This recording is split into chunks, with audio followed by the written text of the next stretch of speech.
At 8:59 a.m.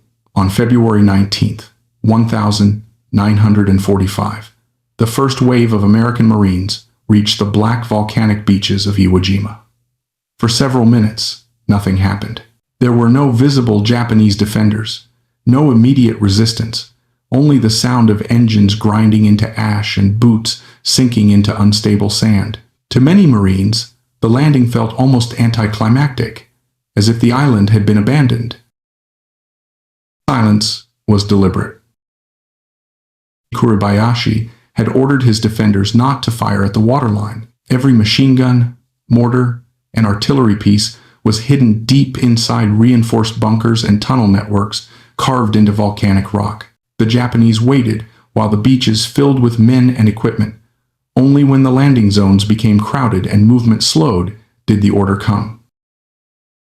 Approximately 10 a.m., the island exploded. Interlocking machine gun fire ripped across the beaches. Mortars began falling with surgical precision. Marines were cut down where they stood, pinned behind shallow craters that offered little protection. Vehicles bogged down in ash. Units lost cohesion within minutes. The carefully planned assault turned into a desperate fight for survival. The men trapped on Green Beach. One was Corporal Tony Stein of Company A, 1st Battalion, 28th Marines. He was 23 years old and carrying a weapon unlike anything else on the beach. Slung across his body was a modified aircraft machine gun, built from salvaged wreckage and spare parts, lighter and faster firing than standard Marine weapons.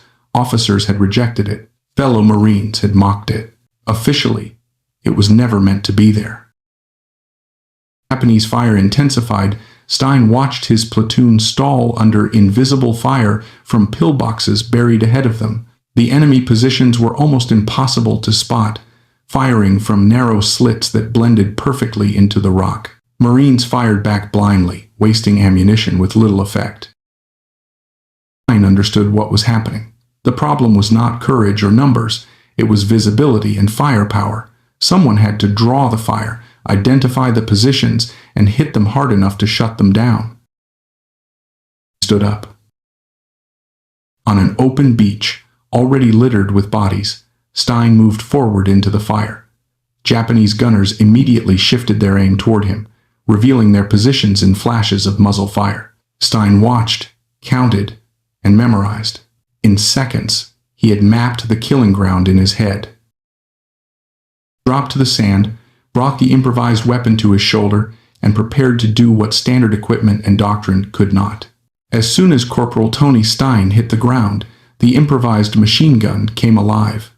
The sound was different from every other weapon on the beach. It was sharper, faster, almost continuous, a tearing roar that cut through the chaos. In 3-second bursts, Stein poured concentrated fire directly into the narrow firing slits of the nearest Japanese pillbox. 60 rounds disappeared in an instant. The gun inside went silent. Not pause. Came slightly north and fired again. Another short burst. Another bunker stopped firing. The weapon overheated almost immediately. The thin aircraft barrel never designed for ground combat, but the effect was devastating. Japanese gunners who had survived the first bursts withdrew deeper into their tunnels, abandoning their positions rather than face the storm of bullets. In 2 minutes, Stein had emptied his first 100-round belt. The platoon advanced for the first time since landing, pushing forward across ground that moments earlier had been a death trap. But the advance could not continue without ammunition. Stein looked back toward the beach. The nearest resupply point was over 200 yards away, across open ground swept by mortar fire. His decision, without hesitation, and kicked away his boots to move faster. He sprinted back toward the beach, weaving through explosions as shells detonated around him. When he reached the ammunition cache, he grabbed multiple belts and slung them over his shoulders. On the return run, he spotted a wounded Marine crawling helplessly in the open. Stein stopped, lifted the man, and dragged him to safety before continuing forward. Minutes later, Stein was back in position. Firing, this time targeting Japanese soldiers attempting to reposition mortars and throw grenades. Every time an enemy silhouette appeared, the Stinger answered instantly. The weapon's relentless rate of fire pinned defenders inside their bunkers, buying precious time for Marines to move. Then, the ammunition ran out.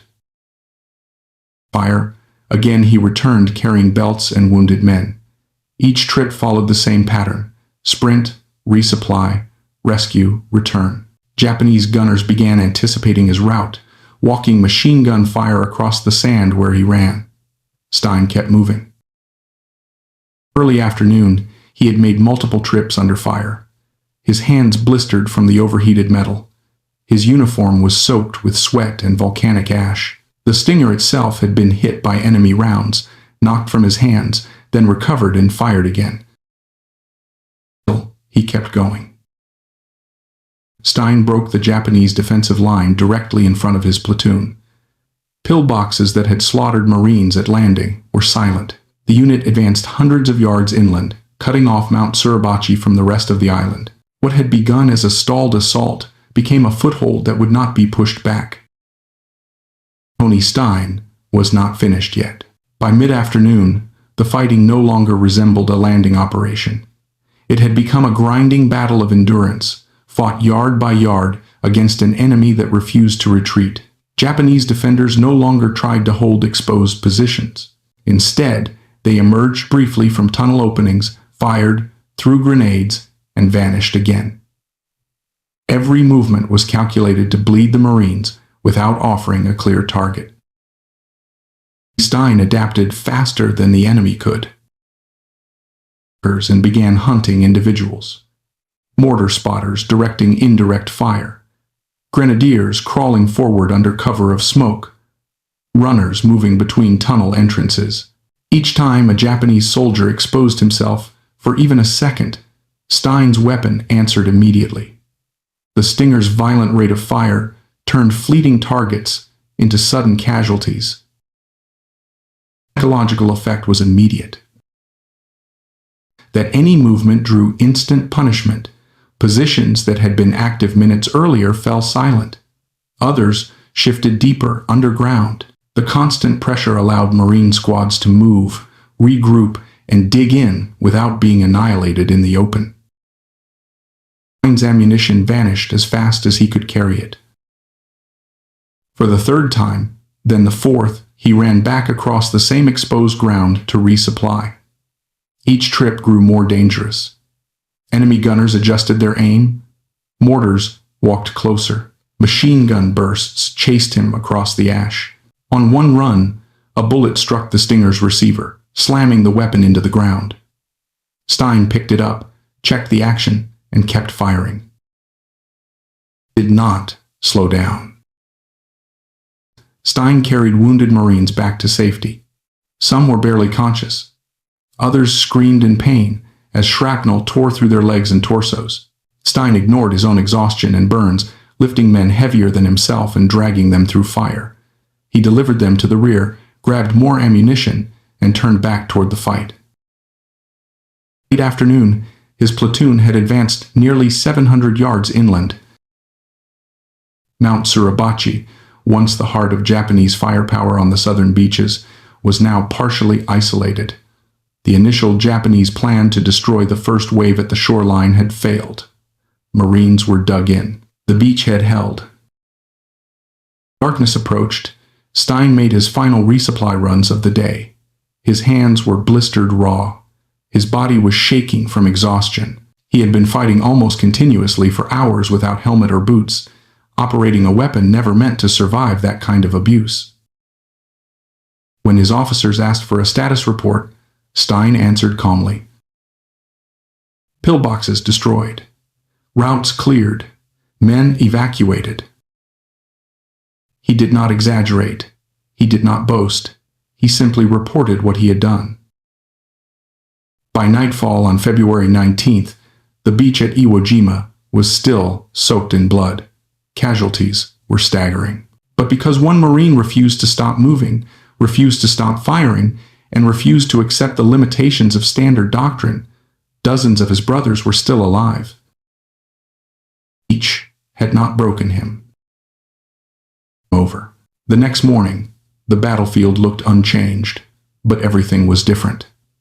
The Japanese had not counterattacked in force. They had withdrawn deeper into the island's tunnel networks, preparing to trade ground for blood. The Marines, exhausted and under strength, advanced anyway.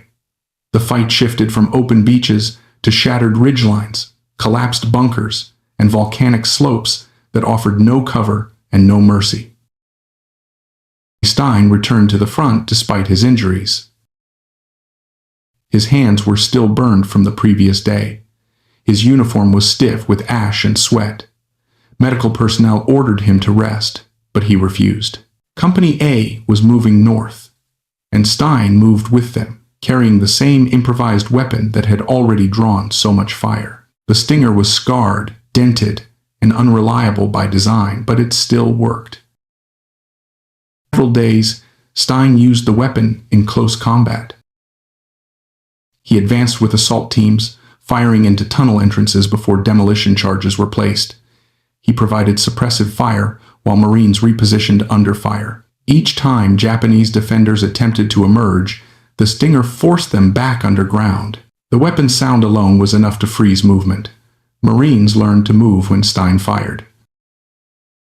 February 23rd, Mount Suribachi was finally taken. The American flag rose above the volcanic cone, signaling victory on the southern end of the island. Stein was not there to see it. He had been wounded during the fighting and evacuated offshore. For the first time since landing, he was physically separated from his unit. Stayed away for less than a week. The ship that Company A was taking heavy casualties near Hill 362. Stein left his bed without authorization. His wound had not healed.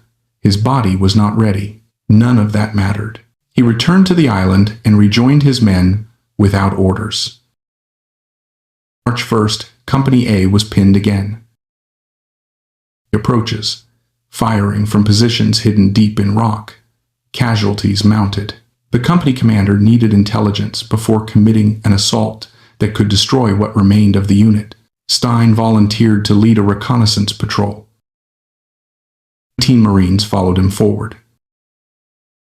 Moving through broken terrain scarred by weeks of fighting, Stein carried the Stinger, scanning for muzzle flashes, listening for movement underground. When he identified the enemy machine gun position, he signaled the patrol to halt. He moved forward alone to confirm the exact location and field of fire. Approximately 9:30 a.m., a single shot rang out. A Japanese sniper, hidden and unseen, fired from concealment. The round struck Stein in the head. He died instantly, without warning, without ceremony. Patrol recovered his body and withdrew. He had survived the worst day of the invasion, broken fortified defenses, saved wounded Marines, and returned to the fight when he had every reason to stop. His war ended not in a charge or a blaze of fire, but in silence, doing exactly what he had done since the first hour on the beach. Himself forward so others did not have to. Tony Stein's body was carried back under covering fire and buried on the island he had helped secure. The battle for Iwo Jima continued for weeks, consuming men and ammunition at a rate few battles in the Pacific ever matched.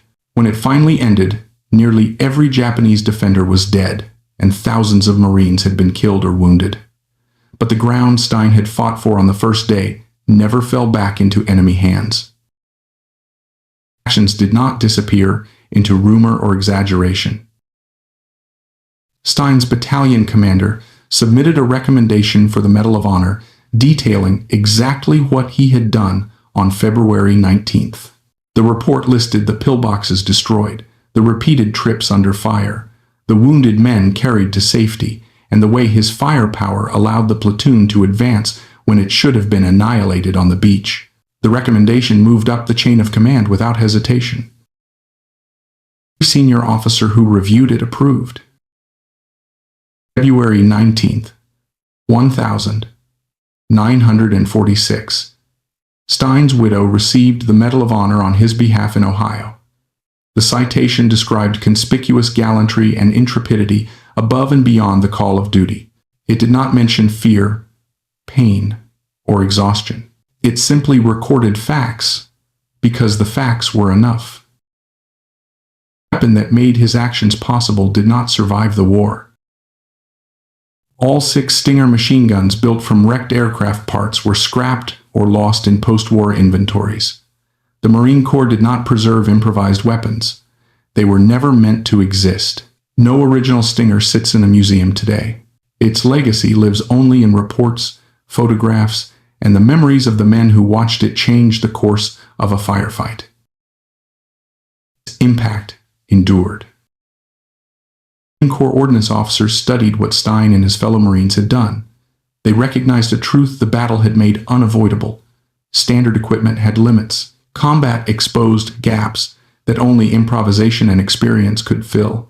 The Stinger proved that lighter, faster-firing weapons could dominate at the squad level when doctrine lagged behind reality. That lesson shaped the future. Lighter general-purpose machine guns, weapons that combine mobility with sustained firepower. The ideas proven on a volcanic beach in 1945 helped guide designs that would emerge in the following decade. Not because the Stinger was perfect, but because it solved a problem when nothing else could. Stein never called himself a hero. Marine, a man who understood machines and refused to accept failure when lives depended on solutions. On Iwo Jima, he did not fight to make history. He fought to keep the men around him alive. In doing so, he left behind a legacy that no standardized weapon, no doctrine, and no official plan could have produced. Marine. 1 improvised gun. 8 hours that changed everything. War is often remembered through equipment lists, unit movements, and casualty numbers. But the deeper lessons are usually carried by individuals who expose the limits of doctrine under real conditions.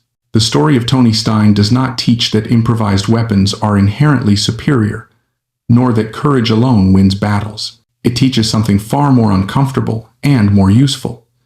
Modern warfare is decided by the speed at which humans recognize failure and adapt faster than the system around them. Paper, the assault on Iwo Jima was meticulously planned. Naval bombardment, airstrikes, synchronized landings, and standardized infantry equipment were all designed to overwhelm Japanese defenses. What those plans could not account for was an enemy that had rejected surface defense entirely and invested everything in concealment, delay, and attrition. When the Marines landed, doctrine failed immediately. Standard machine guns were too heavy. Fields of fire were invisible. Movement was impossible. Units did not lack bravery. They lacked a way to solve the problem they were actually facing. This is where Stein's story becomes instructive. He did not invent a new tactic under fire. He did not improvise because of heroism or recklessness. He improvised because his civilian experience allowed him to recognize a mechanical and tactical mismatch before combat ever began. He understood that the problem was not volume of fire, but speed, mobility, and suppression delivered instantly at the moment of exposure. The Stinger was not a miracle weapon. It was a workaround built by someone who understood machines under stress. Distinction matters. Stein's effectiveness did not come from violating doctrine for its own sake. It came from recognizing that doctrine lagged behind reality. Institutions are slow by design. They standardize equipment to simplify training, logistics, and command. That standardization is necessary for mass warfare, but it creates fragility when conditions deviate from assumptions. On Iwo Jima, every assumption collapsed within minutes of landing. The environment, enemy tactics, and terrain rendered approved solutions inadequate. The lesson is not that armies should rely on improvisation. It is that armies must leave room for it. Stein was able to act because he was not mentally constrained by what was supposed to work. His background as a toolmaker trained him to think in terms of function rather than authorization. When something failed, he did not ask who approved the solution. He asked whether it worked. That mindset saved lives long before any official report could catch up. Another lesson emerges from how Stein used the weapon, not just that he carried it. The Stinger's high rate of fire was effective only because Stein understood restraint. He fired short bursts, shifted targets deliberately, and avoided sustained fire that would destroy the barrel. This contradicts a common myth of automatic weapons, that more fire automatically equals more effect. In reality, effect comes from timing, accuracy, and psychological dominance. Stein's bursts were terrifying not because they were continuous, but because they arrived instantly and decisively whenever a Japanese position revealed itself. It reveals a deeper truth about suppression. Suppression is not about noise or volume alone. It is about unpredictability combined with certainty. Japanese defenders learned that exposure meant immediate death. That knowledge froze movement far more effectively than indiscriminate fire ever could. Stein achieved suppression not by saturating space, but by collapsing the enemy's decision cycle. They could no longer act without consequence. Repeated resupply runs underline another lesson, often lost in hero narratives. Endurance wins battles more often than singular moments of brilliance. Stein did not break the beach in one dramatic charge. He did it through repetition. Fire, empty, run, return, fire again. Each cycle extended the platoon's survivability. Each cycle widened the margin for others to move. Modern warfare still follows this pattern. Tactical success is cumulative. Small advantages, repeated relentlessly, eventually overwhelm even the best defenses. Equally important is what Stein did when he was not firing. Carrying wounded Marines was not an act separate from combat effectiveness. It was part of it. Every man evacuated was one less casualty, draining morale, medical resources, and unit cohesion. In close combat, psychological endurance matters as much as physical firepower. A unit that believes its wounded will be recovered fights differently from one that believes injury equals abandonment. Stein's actions reinforced cohesion under the worst conditions imaginable. Also a lesson in what happened after Stein's initial success. The Marine Corps did not adopt the Stinger. This is often misinterpreted as institutional blindness. In reality, it reflects another hard truth. Not every battlefield innovation should become standard. The Stinger overheated rapidly, consumed ammunition at unsustainable rates, and required specialized maintenance. It worked in a specific context, in specific hands, under specific conditions. Scaling such a weapon across an entire force would have created new problems, even as it solved others. It highlights the difference between tactical innovation and strategic procurement. Stein proved a concept, not a product. He demonstrated a need for lighter, faster, firing squad-level automatic weapons, but not necessarily the exact configuration to meet that need. Post-war development absorbed the lesson without copying the solution. That is how healthy military learning works. It extracts principles, not artifacts. Another uncomfortable lesson lies in Stein's death. He did not survive the war despite everything he had done. This matters because it dismantles the idea that excellence guarantees survival. Stein was not reckless when he volunteered for reconnaissance near Hill 362A. He was doing what experienced soldiers do, gathering information to prevent larger losses. His death was not a failure of judgment. It was the cost of contact with a competent enemy. War does not reward virtue. It consumes it. It forces a sober understanding of heroism. Stein's value was not that he was invulnerable or exceptional in every moment. It was that he consistently chose action that benefited others even when it increased his own risk. That pattern, repeated across hours and days, is what defines meaningful contribution in combat. Not survival, not recognition, contribution. Stein's story was recorded also carries a lesson. His Medal of Honor citation lists facts, not emotions. It avoids dramatization. This reflects how militaries preserve institutional memory. Emotional truth is unreliable. Factual patterns endure. Pillboxes destroyed, trips made, men evacuated. These data points allow future generations to study cause and effect without mythology obscuring reality. Stein's story exposes a recurring misunderstanding about technology and warfare. The Stinger did not win Iwo Jima. Technology alone never does. What it did was compress time. It shortened the window between enemy exposure and friendly response. In modern warfare, from drones to cyber operations, this compression remains decisive. Victory increasingly belongs to the side that can observe, decide, and act faster than the opponent. Stein achieved that speed with a crude, improvised weapon because his mind was already operating ahead of doctrine. In the end, the deepest lesson is not about weapons, bravery, or even adaptation. It is about responsibility. Stein did not wait for permission to solve a problem that was killing the men around him. He accepted responsibility for outcomes rather than roles. That mindset is rare, uncomfortable, and essential. Systems depend on it, even as they resist it. Stein did not change the war because he was extraordinary. He changed it because he understood that when systems fail, responsibility shifts downward to individuals who are willing to act without guarantees. That lesson remains as relevant now as it was on a volcanic beach in 1945. The story does not truly end with Tony Stein's death, because the forces he collided with on Iwo Jima did not disappear when the gunfire stopped. They echoed forward through doctrine, memory, and the quiet adjustments that militaries make only after enough blood has been spent to justify change. To understand what followed, it is necessary to step back from the beach and look at the larger machine that Stein briefly disrupted and reshaped. For Iwo Jima, the Marine Corps conducted exhaustive after-action reviews.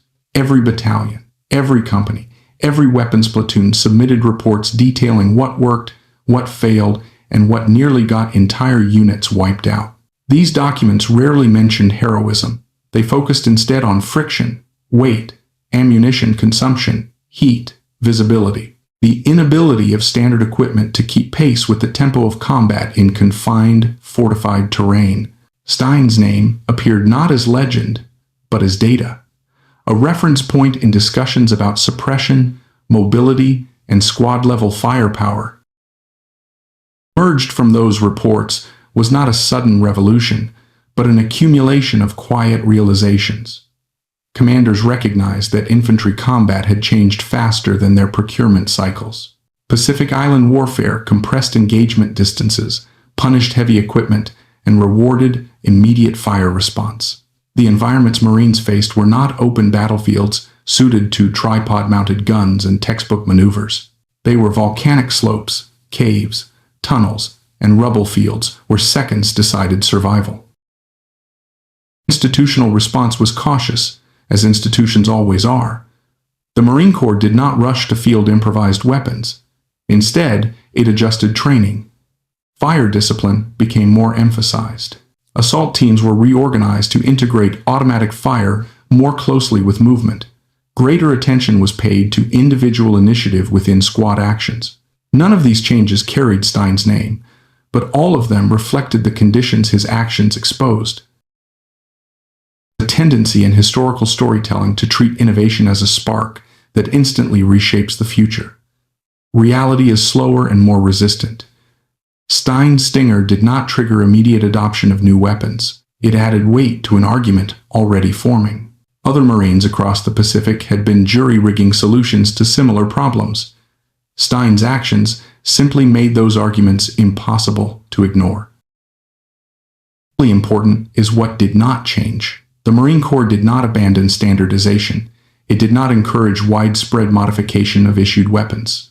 This restraint is often misunderstood as conservatism or failure to learn. In truth, it reflects the brutal mathematics of mass warfare. An army cannot rely on the rare combination of mechanical skill, combat judgment, and physical endurance that Stein possessed. It must plan for the average soldier, under stress, in chaos, with minimal preparation. That reality places limits on how far improvisation can be institutionalized. Tension between individual excellence and organizational necessity is one of the enduring themes of Stein's story. He succeeded precisely because he was an exception. Systems exist to function without exceptions. They absorb lessons only when those lessons can be generalized. Stein's actions forced the Marine Corps to confront where general solutions failed, but they did not provide a universal replacement. The human cost of that gap continued to be paid by others. As the Marines moved north across Iwo Jima, the fighting grew more desperate. Japanese defenders exploited the same tunnel network Stein had suppressed on the beach, emerging behind American lines, striking supply routes, and vanishing again. Marines adapted, but adaptation was always reactive. Every gain required blood. Stein was not there to shoulder the burden anymore, but the problem he had confronted remained. This leads to one of the most uncomfortable continuations of the story. Heroism does not eliminate systemic risk. It temporarily offsets it. Stein bought time, space, and opportunity for his platoon and battalion. He did not remove the underlying dangers of the environment or the enemy. War does not reward even the best solutions with permanence. Every advantage decays as the enemy adapts or conditions change. Years after the war, Stein's story was taught to Marine recruits not as a tale of mechanical ingenuity, but as an example of ethos. Adapt and overcome became shorthand for a deeper expectation that Marines must be prepared to operate when plans collapse and equipment fails. This framing matters. It places responsibility on the individual without promising success or survival. It acknowledges that no doctrine can cover every contingency. There is a danger in this narrative as well. Celebrating individual adaptation can become a way for institutions to avoid confronting structural deficiencies. If heroism becomes the expected solution, failure becomes personal rather than systemic. Stein's story walks a fine line here. It inspires, but it can also obscure the cost of relying on exceptional individuals to compensate for predictable shortcomings. More honest reading recognizes that Stein paid with his life partly because the system had not caught up to reality. He returned to combat wounded because his unit lacked enough experienced men. He led reconnaissance personally because intelligence gathering remained dangerously manual. His death was not just the result of enemy action, but of cumulative strain placed on individuals by an unforgiving operational environment. It does not diminish his actions, it clarifies them. Stein was not a romantic figure charging into destiny. He was a Marine responding to gaps that should not have existed but did. His willingness to fill those gaps saved lives. His inability to survive them reflects the limits of human endurance. The story also forces reflection on how societies remember war. Stein's Medal of Honor ceremony occurred a year after his actions in a controlled, peaceful environment far removed from volcanic ash and machine gun fire. The language was formal, the audience was composed. The chaos that defined his contribution was reduced to a citation that fit on a page. This transformation is necessary for collective memory, but it inevitably smooths rough edges. Lost in that process is the uncertainty Stein lived inside. He did not know whether the Stinger would fail. He did not know whether the next resupply run would be his last. He did not know whether standing up to draw fire would expose a single pillbox or 10. These unknowns are the true environment of combat. They cannot be captured fully in after-action reports or honor ceremonies. Understanding this uncertainty is critical for any continuation of the story into modern contexts. Technology has changed dramatically since 1945, but uncertainty has not. Drones, sensors, precision munitions, and digital communications promise clarity, yet modern battlefields remain saturated with incomplete information. Decisions are still made under pressure, with lives depending on imperfect judgments. Sense, Stein's story remains current. He operated at the edge of information, making rapid decisions with limited data. His success came not from certainty, but from commitment to action once a decision was made. This trait is often misunderstood as fearlessness, In reality, it is tolerance for risk combined with clarity of purpose. The continuation of the story lies in how Stein's background shaped his effectiveness. His mechanical aptitude was not accidental. It was the product of economic hardship, factory work, and practical problem solving. This raises uncomfortable questions about how modern forces select and prepare individuals. Technical skill is often siloed away from combat roles, treated as a specialization rather than a mindset. Stein's example suggests that the most effective combatants are often those who understand systems, not just weapons. He understood stress on metal, heat dissipation, tolerances, and failure points. That understanding translated directly into battlefield advantage. Modern warfare increasingly depends on similar cross-domain competence.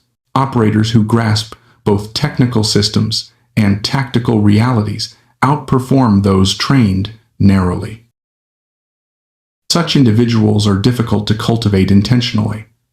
They emerge from complex social and economic pathways, not standardized training pipelines. Stein was shaped by the Great Depression as much as by Marine Corps boot camp. His ability to endure physical punishment, improvise mechanically, and persist mentally was forged long before he ever saw combat. Complicates attempts to extract clean lessons. You cannot simply issue adaptability as equipment. You cannot mandate initiative without also accepting the risks it brings. Stein acted beyond orders. That is celebrated when it works, and punished when it fails. Institutions must balance these realities carefully. The final continuation of the story is perhaps the most sobering. Stein's Stinger no longer exists. The weapon was scrapped, lost, or destroyed. Physical artifacts decay. What remains are stories, interpretations, and lessons filtered through time. Each generation retells the story according to its needs. If the story is reduced to spectacle, it becomes entertainment. If it is reduced to doctrine, it becomes abstraction. Its true value lies somewhere between. It is a case study in human agency under extreme constraint. It reminds us that war is not solved by equipment alone, nor by courage alone, nor by planning alone. It is navigated moment by moment by individuals who carry the consequences of their choices in real time. Stein did not know he would be remembered. He did not know his actions would be studied. He did not know that an improvised weapon would become symbolic of adaptation under fire. He knew only that men were dying and that he could do something about it. This is where the story truly continues, not in medals or museums, but in every moment where someone confronts a problem that doctrine did not anticipate and chooses to act anyway. The longer this story is examined, the clearer it becomes that Tony Stein's actions cannot be isolated to a single beach, a single weapon, or even a single war. What unfolded on Iwo Jima was not an anomaly, but a concentrated example of how human systems behave when they are pushed beyond their designed limits. The continuation of this narrative, therefore, is not about what happened next chronologically, but about how the same forces reappear whenever war, pressure, and uncertainty collide. For Iwo Jima, many of the Marines who survived carried Stein's example forward without ever speaking his name. They did so in the way they moved under fire, in how they distributed ammunition, in how they trusted certain men to take initiative when radios failed or orders became irrelevant. Combat units do not preserve lessons through manuals alone. They preserve them through behavior. Habits passed quietly from veteran to replacement, from squad leader to private, long after official reports are archived. The most persistent continuations of Stein's story is the tension between preparation and reality. Militaries prepare for war by studying past conflicts, but war has a way of changing its character faster than institutions can respond. The Marines who landed on Iwo Jima had trained extensively. They had rehearsed amphibious assaults, studied terrain models, and memorized landing schedules. None of that prepared them for a beach that behaved like liquid, for bunkers that could not be seen, or for an enemy that refused to defend the shoreline. Stein did not overcome this gap through superior training. He overcame it through perception. He recognized that the situation unfolding in front of him did not match what he had been taught to expect, and he adjusted his behavior accordingly. This ability to abandon expectations is one of the rarest and most valuable traits in combat. Humans cling to plans because plans provide psychological stability. Letting go of them feels like admitting failure. Stein did not hesitate because he did not interpret deviation as failure. He interpreted it as information. This distinction matters deeply when considering how modern forces prepare for future wars. Technology promises prediction. Simulations promise control. Yet every major conflict reveals conditions no model anticipated. When that happens, the decisive factor becomes whether individuals are permitted, trained, and mentally prepared to reinterpret reality without waiting for permission. The continuation of the story lies in how risk is distributed. Stein absorbed risk personally to reduce it for others. He exposed himself to draw fire so that his platoon could identify threats. He ran ammunition across open ground so others would not have to. He carried wounded men instead of leaving them to crawl. These actions redistributed danger away from the collective and onto the individual. This is often described as selflessness. But from a systems perspective, it is also optimization. Concentrating risk in a single capable actor can stabilize a larger system temporarily. The principle appears repeatedly in warfare. The most competent individuals are often pushed hardest, tasked repeatedly, and relied upon disproportionately. Over time, this creates a paradox. The people most capable of sustaining the system are also the ones most likely to be lost to it. Stein's death fits this pattern. He survived the most intense day of the invasion, only to be killed later while performing another high-risk task that others could not. It raises a difficult question with no comfortable answer. How much should a system rely on its best individuals? Over-reliance creates vulnerability. Underutilization wastes capability. Stein's story sits directly on this fault line. He was indispensable precisely because he was irreplaceable, and that irreplaceability made his loss devastating. Continuation of this narrative also forces a confrontation with the limits of recognition. Stein received the Medal of Honor, the highest military decoration, yet no medal can compensate for the absence his death created within his unit. Honors serve society's need to acknowledge sacrifice, not the battlefield's need for continuity. The Marines who lost Stein lost a problem solver, a stabilizing presence, and a source of confidence under fire. No citation could replace that. This gap between symbolic recognition and practical loss is a recurring feature of war. Societies commemorate individuals because they represent values worth preserving. Units mourn individuals because they represent capability that cannot be replaced quickly. Both responses are valid, but they operate on different levels. Stein's legacy exists in this tension, honored publicly while felt privately by those who depended on him. The war moved toward its conclusion. Similar patterns repeated across the Pacific and Europe. Improvised solutions emerged wherever standard tools failed. Soldiers welded armor onto vehicles, modified weapons, repurposed civilian equipment, and adapted tactics on the fly. Some of these innovations were later formalized.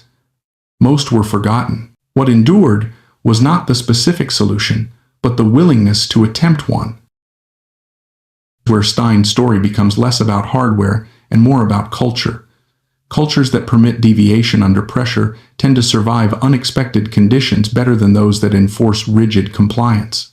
This does not mean chaos or lack of discipline. It means recognizing that discipline exists to enable action, not prevent it. Stein did not act randomly. He acted decisively within a moral and tactical framework oriented toward protecting his unit. Modern organizations, military and civilian alike, struggle with this balance.